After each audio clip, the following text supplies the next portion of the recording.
अंतः प्रकृति मतलब मानव मन की भावनाओं का चित्रण।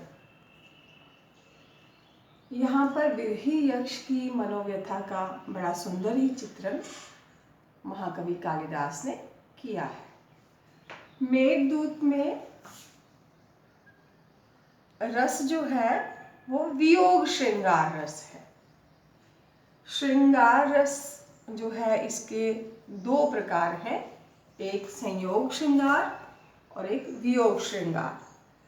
संयोग श्रृंगार में जहाँ नायक और नायिका का मिलन होता है, नायिका प्रसन्न होती है, वहाँ पर संयोग श्रृंगार का वर्णन होता है। और जहाँ पर नायक और नायिका एक दूसरे से दूर रहते हैं, वियोग की अवस्था में होते हैं, वहाँ वियोग श्रृंगार होता है।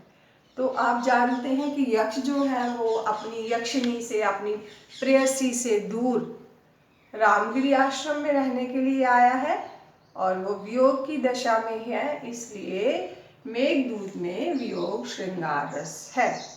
और इसमें मंदाक्रांता नाम का छंद है। पूरे ही काव्य में एक ही छंद का कवि ने प्रयोग किया है जिसका नाम है मंदाक्रांत। इसके अतिरिक्त कवि की अन्य रचनाएं भी हैं। कवि ने कुल 7 ग्रंथों की रचना की है, जिसमें 2 महाकाव्य हैं, कुमार संभव और रघुवंश। 2 खंड काव्य हैं, मेघदूतम जिसकी जानकारी मैं आपको दे चुकी हूँ, और दूसरा है ऋतु संहार।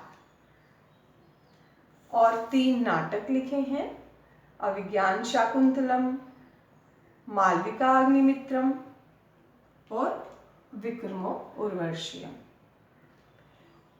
इन ग्रंथों में आप 2 ग्रंथों से परिचित हैं। 11वीं कक्षा में आपने कुमार संभव के पंचम सर्ग को पढ़ा है।